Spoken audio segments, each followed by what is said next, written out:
এই পবিত্র কোরআনকে বুঝার জন্য মহান রব্বুল আলামিন এই পৃথিবীর মানুষকে তথা আমাদেরকে মহান আল্লাহ আরো একটি জিনিস দিয়েছেন। কি দিয়েছেন? বিসমিল্লাহির রহমানির রহিম। ওয়া মা উতিতুম মিনাল ইলমি ইল্লা কালিলা। রে মানুষ, আমি আল্লাহ শুধু তোমাদেরকে মানুষ রূপে সুন্দর সুন্দরী করে তৈরি করে ছেড়ে দিই নাই। আমি আল্লাহ তোমাদের কথা বলার জন্য আওয়াজ দিয়েছি, তোমাদের বুঝার জন্য, বিবেকের বিবেচনা করার জন্য আমি আল্লাহ তোমাদের দিয়েছি জ্ঞান। আলহামদুলিল্লাহ বলেন। কি দিয়েছি? জ্ঞান দিয়েছি। জ্ঞান, এই জ্ঞান, এই জ্ঞানকে আমরা বলি, কেউ বলি ব্রেন, জ্ঞান, কিন্তু আমার আল্লাহর ভাষায় হল ইলম। তো এই ইলম, এই জ্ঞানকে যদি মোবাইলে লাগিয়ে দেন তবে হয়ে গেল সিম কার্ড। সিম কার্ড ছাড়া যেমন মোবাইলের মূল্য নাই, আছে? আছে? সিম কার্ড ছাড়া যেমন মোবাইলের কোনো মূল্য নাই, জ্ঞান ছাড়া মানুষের কোনো মূল্য নাই। একটা কুত্তার যা মূল্য, একটা শ্রীগাল, একটা মহিষের যা মূল্য, একটা মানুষের তাই মূল্য যদি তার সিম কার্ড ভাইরাস হয়ে যায়, যদি তার সিম কার্ড হ্যাং হয়ে যায়। আমার ভাইয়েরা, আমার বন্ধুরা, তো ঠিক আমার আল্লাহ আমার সিম কার্ডটা হ্যাং করে দিয়েছিলেন, 2 বছর হ্যাং করে রাখলেন। এখনো মধ্যে মধ্যে আপনার জাম লাগে। ইনশাল্লাহ ঠিক হয়ে যাবে। তবে ভাইজান, বন্ধুরা আমার, এই কোরআন আমি মনিরউদ্দিন নিশ্চিন্তপুর মাদ্রাসার মাটিতে বলে যাই, এই কোরআন এমন একটি কোরআন, এই কিতাব এমন একটি কিতাব, এই বই এমন একটি বই, এই শেখাব এমন একটি শেখাব। বাজানেরে, এই কোরআনকে যারা পড়ে শুনে বুঝে নেবে, এই কোরআনকে যারা পড়ে শুনে বুঝে নিবে, তারা অন্যায়ের মুখে লাথি মেরে, বাতিলের মুখে ঝাঁটা মেরে, মদের বোতলগুলিকে ভেঙে দিয়ে, সত্যের পতাকা নিয়ে তারা অন্য ধর্মকে লাথি মেরে ইসলাম ধর্ম কালেমা পড়তে বাধ্য হয়ে যাবে। বলি আলহামদুলিল্লাহ। ঘটনা কি আপনাদের সন্দেহ মনে হয়? আমার ভাইরা, এমনই এক ঘটনা মক্কার মাটিতে ঘটল প্রায় 1400 বছর পূর্বে। আমার নবী, আল্লাহর নবী, দয়ার নবী, বিশ্বের নবী এমনই একটি জায়গায় বসে কোরআন তেলাওয়াত করছেন। আমি যেমন আপনাদের এখানে বসে কোরআনের আলোচনা করছি, আর ওই যে আমার সামনে দিয়ে দেখেন একটা রাস্তা, এটা রাস্তা না বুঝুন, এটা রাস্তা। ঠিক সেম ঘটনা। আল্লাহর রাসূল এমনই একটা জায়গায় বসে কোরআন তেলাওয়াত করছেন, আর তার পার্শ্বে দিয়ে একটা রাস্তা, সেই রাস্তা দিয়ে যাতায়াত করে লোকেরা। আল্লাহর নবী, দয়ার নবী, বিশ্বের নবী এই সূরাটি তেলাওয়াত করছিলেন, আর পার্শ্বে দিয়ে রাস্তা দিয়ে কয়েকজন ব্যক্তি হেঁটে চলে যাচ্ছিল, আর রাসূল পড়ছিলেন আর রহমান আল্লামাল কুরআন খলাকাল ইনসান আল্লামাহুল বায়ান আশ-শামসু ওয়াল কামারু বিহুসবান ওয়ান নাজমু ওয়াস-শাজারু ইয়াসজুদান। এমনি করে আমার রাসূল এই সূরাটি তেলাওয়াত করতেছিলেন, আর কয়েকজন ব্যক্তি হেঁটে চলে যাচ্ছিল। ওরা কোরআনের আওয়াজ পেয়ে থমকে দাঁড়িয়ে গেল। নারায়ে তাকবীর, নারায়ে তাকবীর। তারা কোরআনের আওয়াজ পেয়ে থমকে দাঁড়িয়ে গেল। কত? তারা কোরআনের আওয়াজ পেয়ে থমকে দাঁড়িয়ে গেল। আমরা কোরআনের আওয়াজ শুনে রাস্তায় চলাফেরা করি, বাজারে জিলাপি খরিদ করি, কিন্তু সেই দিন যেই দিন রাসূল এই সূরাটি পাঠ করছিলেন আর কয়েক ব্যক্তি শুনতে পেয়ে চট করে দাঁড়িয়ে গেল, আর দাঁড়িয়ে যে তারা কান উঁচু করে কোরআনকে শুনতে লাগলো। বলি আলহামদুলিল্লাহ। কোরআনকে শুনতে শুনতে শুনতে শুনতে শুনতে শুনতে শুনতে শুধু তারা শুনল না, তারা কোরআনকে শুনে আর বোঝে, শোনে আর বোঝে। একজন আর একজনকে বলে, ভাই এই আওয়াজের নাম কি? কোরআন নামটা ওরা জানতো না, কেন ওরা প্রথম শুনেছে, তো ওরা কোনোদিন শুনেনি, প্রথম শুনেছে। এই জন্য একজন আর একজনকে বলছে, ভাই এটা কিসের আওয়াজ? এটা কি আওয়াজ? এই আওয়াজের নাম কি? এই আওয়াজের বাড়ি কোথায়? এই আওয়াজ মানুষকে কি বুঝাতে চায়? এই বলে তারা এক অন্যকে বলা বলি করছে আর কোরআনকে শুনছে আর বুঝছে। শুনতে শুনতে বুঝতে বুঝতে এই সূরার দ্বারাই যখন এই কোরআনটিকে শুনে বুঝে গেল, তারা আর নিজেকে ধৈর্য রাখতে পারল না। তারা এক অন্যে সবাই মিলে বলে দিল আশহাদু। পড়েন, আল্লাহর রাগ হয়ে যাবে। পড়েন আমার শুনে, আশহাদু আল্লাহ ইলাহা ইল্লাল্লাহু ওয়া আশহাদু আন্না মুহাম্মাদান আবদুহু ওয়া রাসূলুহু। তারা কালেমায়ে শাহাদাত, কালেমায়ে তাইয়্যিবা পাঠ করে ঈমান এনে মুসলমান হয়ে গেল। নারায়ে তাকবীর। শুধু তাই নয়, তারা বাড়ি গেল। বাড়িতে যাওয়ার পরে বন্ধুদের সামনে বলে, কি বলে? বলে, বন্ধুরে রাস্তা দিয়ে আসছিলাম, একটি আওয়াজ শুনতে পেলাম, আওয়াজটির নাম হলো কোরআন। বলে, বন্ধুরে সেই কোরআন শুনতে শুনতে বুঝতে বুঝতে সেই এমন এক মহামূল্যবান কিতাব, সেই কিতাব এমন একটি মহামূল্যবান কিতাব, যেই কিতাবটি নিশ্চিন্তপুর মাদ্রাসায় পড়ানো হয়। বাজা ভাইরে, সেই কিতাবের নাম হলো কোরআন। এই কোরআনকে শোনার পরে নিজেকে কন্ট্রোল রাখতে পারি নাই, নিজেকে কন্ট্রোল রাখতে না পেরে কালেমা পড়ে মুসলমান হয়ে গেছি। বন্ধু বন্ধু বন্ধুদের কথা শুনে, বন্ধু বন্ধুদের কথা শুনে বন্ধুরাও বলে দিল লা ইলাহা ইল্লাল্লাহু মুহাম্মাদুর রাসূলুল্লাহ। এই কালেমা পড়ে তারা মুসলমান হয়ে গেল। ভাইজান, এই কিতাব এমন একটি কিতাব, এই বই, ও বড় ভাই, বন্ধুরে এই কিতাব এমন একটি কিতাব, আমি মনিরউদ্দিন অল্প শিক্ষা অর্জন করে আমার ক্ষুদ্র জ্ঞানে আমার চোখ দিয়ে যতটুকুন খবর রেখেছি, সারা পৃথিবীর মাটিতে 1-2 করে প্রায় 100 কোটি বই আছে। কত বই আছে? প্রায় 100 কোটি বই আছে। মানে ওই ধারা পাঠ, বাল্য পাঠ এমনি করতে করতে 1-2 করতে করতে প্রায় 100 কোটি বই আছে। তো প্রত্যেকটা বইয়ের প্রত্যেকটা মালিক আছে, নাই? আছে না নাই? প্রত্যেকটি বইয়ের, প্রত্যেকটি কিতাবের প্রত্যেকটা মালিক আছে।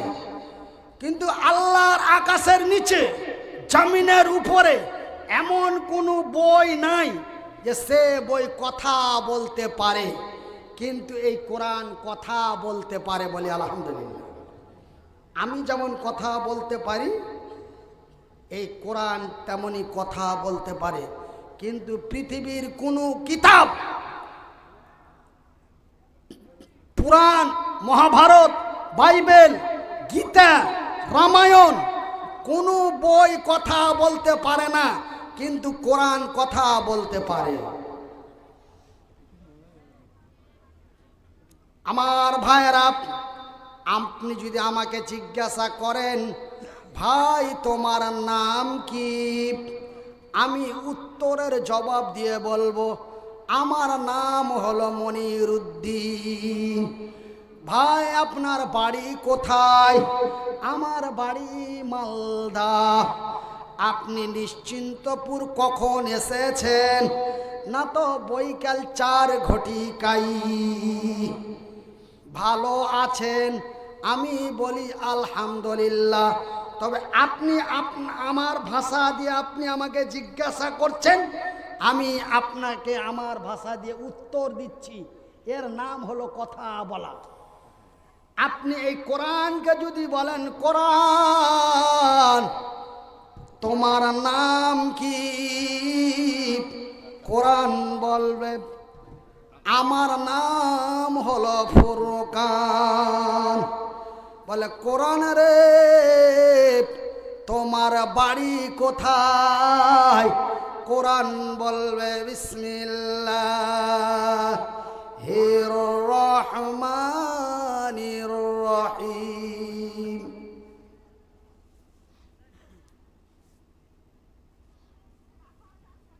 বাল হুয়া কুরআনুম মাজিদুন ফি লাউহিম মাহফুজ। আমার বাড়ি হলো লৌহে মাহফুজে। আমার বাড়ি কোথায়? লৌহে মাহফুজ। কোরআন বলো তো, তুমি লৌহে মাহফুজ থেকে কখন এসেছো? কোন মাসে এসেছো? কখন এসেছো? সকাল বেলায় না সন্ধ্যা বেলায়? দুপুর বেলায় না রাত্রি বেলায়?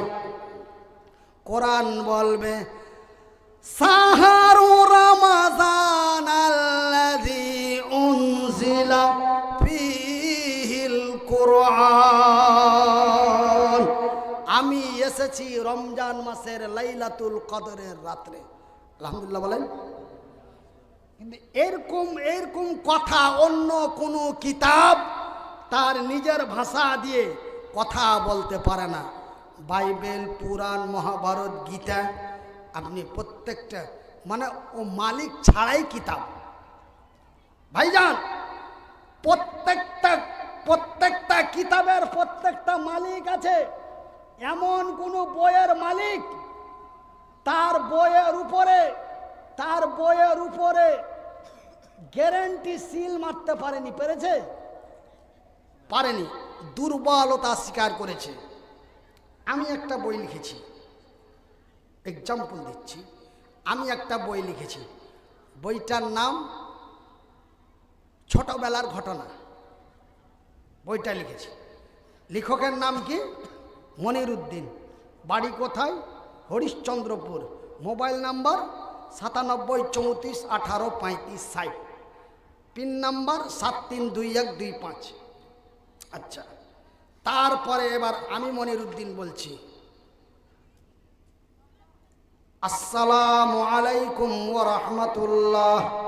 ও ভারত বাংলাবাসী, আমি মনিরুদ্দিন বহু কষ্টের পর কষ্ট করে, অতি চিন্তা ভাবনার পরে আমি এই বইটি আপনাদের সামনে লিখলাম। আমার এই বইটি যদি শুরু থেকে শেষ পর্যন্ত আমার বইটি যদি পড়তে পারেন, তবে আশা করি শব্দটা কি গ্যারেন্টি? আশা করি শব্দটা কি গ্যারেন্টি? না, দুর্বলতা। আশা করি আমার বইটি পড়ে উপকার হতে পারেন। তবে এটাও কি গ্যারেন্টি? এটাও দুর্বলতা। তারপরে লেখক বলছে, রে বাংলাভাষী ভারতবাসীরা, আমার বইটা লিখতে লিখতে লিখতে লিখতে লিখতে লিখতে লিখতে লিখতে লিখতে আমার বইটার মধ্যে কিছু ভুল হতে পারে, মানে ভুল হবে, হবে না এই গ্যারান্টি দিতে পারেনি। ভুল হতে পারে, হয়তো আকারের ভুল হতে পারে, হয়তো ওকারের ভুল হতে পারে, হয়তো কোনো শব্দে ভুল হতে পারে, হয়তো কোনো শব্দের মানে ভুল হতে পারে। তবে রে ভারত বাংলাবাসীরা, আমার বইটির মধ্যে যদি কোনো ভুল পেয়ে যাও, তবে আমার ভুলটা আমাকে ধরিয়ে দেবে। আমি মনিরুদ্দিন কথা দিচ্ছি, পরবর্তী সংস্করণে সংশোধন করার চেষ্টা করব। তবে বই খুব সুন্দর লিখলাম, কিন্তু বইয়ের মধ্যে কোনো গ্যারান্টি দিতে পারলাম না। শুধু আমি নয়, আরে আমি তো 3 পয়সার মূলবি না গো। আল্লাহর আকাশের নিচে জমিনের উপরে এমন কোন MSc, BSc, MSD, PhD, double MA, BT, CT, double Z, A B C D যত আছে, এমন কোন শিক্ষিত যোগ্যত ব্যক্তি তার বইয়ের মধ্যে, কোন বইয়ের মালিক তার বইয়ের উপরে গ্যারান্টি দিতে পারে নাই। কিন্তু নিশ্চিন্তপুর মাদ্রাসায় যেই বইটা পড়ানো হয়, সেই বইটার মধ্যে মালিক তার গ্যারান্টি দিয়েছে, দুর্বলতা স্বীকার করে নাই। বিশ্বাস যদি না করেন, আমি মনিরুদ্দিন এখানে বসে আছি, মাদ্রাসার ভিতরে যান, মাদ্রাসার অফিসে যে আলমারি থেকে একটা বই বের করেন, বইটা যখনই বের করবেন, বইটি বের করা মাত্রই দেখতে পাবেন বইয়ের কপালে লেখা আছে কোরআনুল কারীম। আলহামদুলিল্লাহ বলেন। আমাকে বলতে বলতে কেন হবে বাবা, বলে আলহামদুলিল্লাহ। তারপরে পাবেন না লেখকের নাম, পাবেন না লেখকের ঠিকানা, পাবেন না লেখকের ইমেল আইডি, পাবেন না লেখকের কোনো পরিচয়। আপনি পাতা উল্টা মাত্রই পেয়ে যাবেন লেখকের প্রশংসা। পাতা উল্টা মাত্রই, কভার উল্টা মাত্রই পেয়ে যাবেন মালিকের প্রশংসা। বিশ্বাস হয় না? কভারটা উল্টেই পেয়ে যাবেন। বিসমিল্লাহির রহমানির রহিম, আলহামদুলিল্লাহি রাব্বিল আলামিন। সমস্ত প্রশংসা ওই মহান আল্লাহর, যিনি এই কিতাবের মালিক। নারায়ে তাকবীর। তারপরের পৃষ্ঠাতে নজর দিবেন, এইবার মালিক তার বইয়ের মধ্যে গ্যারান্টি সিল মেরে দিচ্ছে। কি মারছে? গ্যারান্টি সিল মেরে দিল যে আমার এই বইয়ের মধ্যে কোনো ভুল পাবে না। তারপরের পৃষ্ঠাতেই পেয়ে যাবেন যালিকাল কিতাবু লা রাইবা ফিহি। এটি একটি নির্ভুল কিতাব, এই বইটির মধ্যে কোনো ভুল পাবে না। তবে এই নির্ভুল কিতাবটা যদি পড়ে বুঝতে পারো, তবে কি হবে? যালিকাল কিতাবু লা রাইবা ফিহি হুদাল লিল মুত্তাকিন। এই কিতাবটা যদি পড়ে শুনে বুঝতে পারো, তবে মুত্তাকিন, পরেজগার, দিনদার, ইমানদার হয়ে যাবে। এই কিতাব জানেন, এই কিতাব এমন একটি কিতাব, এই কিতাবকে পড়লেও নেকি পাওয়া যায়। আলহামদুলিল্লাহ বলেন। শুধু তাই নয়, আপনি পড়তে জানেন না তো, এই কিতাবকে যারা শুনে তারাও নেকি পায়। আলহামদুলিল্লাহ বলেন। এমন একটি মহামূল্যবান কিতাব আপনাদের, আমাদের পশ্চিমবঙ্গের, ভারতবর্ষের পশ্চিমবঙ্গের বিভিন্ন ডিস্ট্রিক্টের বিভিন্ন থানায় শিক্ষা দেওয়া হয়। কিন্তু আমরা এই কোরআনকে শিক্ষা দেওয়ার কারণে বিগত কয়েক বছর আগে আমাদের বর্তমান মুখ্যমন্ত্রীর পূর্বের মুখ্যমন্ত্রী যখন ছিলেন, তিনার নাম কি ছিল বাবা? বর্তমান চিফ মিনিস্টারের আগের চিফ মিনিস্টারের নামটা কি ছিল? আমার স্মরণ থেকে একটু চলে গেল। বুদ্ধদেব ভট্টাচার্যর আমলে যখন বর্ধমানে বিস্ফোরণ হলো মাদ্রাসার ভিতরে, তারপর থেকে মাদ্রাসাতে মানে যে কি আপনার মাদ্রাসা তল্লাশি করতে আরম্ভ করলো, যে মাদ্রাসার ভিতরে তালেবানি শিক্ষা দেওয়া হয়। তারপরে সিবিআই গোয়েন্দা করার পরে প্রায় ১৫০০ মাদ্রাসা তল্লাশি করার পরে মাদ্রাসার মধ্যে কোনো অবৈধ মাল পাওয়া যায়নি। পাওয়া গেছে শুধুমাত্র একমাত্র কোরআন। একবার বলি নারে তাকবীর, নারে তাকবীর। আমি মনিরুদ্দিন ঠিকা নিয়ে বলে যাচ্ছি, ভারতবাসীও শুনলো, ভারতবর্ষের মাদ্রাসাতে কোনো অবৈধ শিক্ষা দেওয়া হয় না। মাদ্রাসাতে শিক্ষা দেওয়া হয় আদর্শবাণী শিক্ষা। মায়ের সাথে কি ব্যবহার করবে, বাবার সাথে কি ব্যবহার করবে, বড়দের সাথে কি ব্যবহার করবে, ছোটদের সাথে কেমন চলবে, মেহমানের সাথে কি ব্যবহার করবে, আদর্শ শিক্ষা দেওয়া হয়। বলি আলহামদুলিল্লাহ। আমার ভাইয়েরা, আমার আব্বা জানেরা, আমি ঘড়ি টড়ি দেখি নাই এবং আমার হাজরা তো আমাকে তেমন সময় বলে নাই। তবে আমি দীর্ঘক্ষণ কথা বলা আমার ঠিক নয় এবং দীর্ঘক্ষণ কথা বলা যাবে না। তাই আমি বেশি নয়, আমি অল্প, আমি ঠিক আমার ভাইয়ের মোবাইলে আমি টাইমটা দেখে রাখলাম।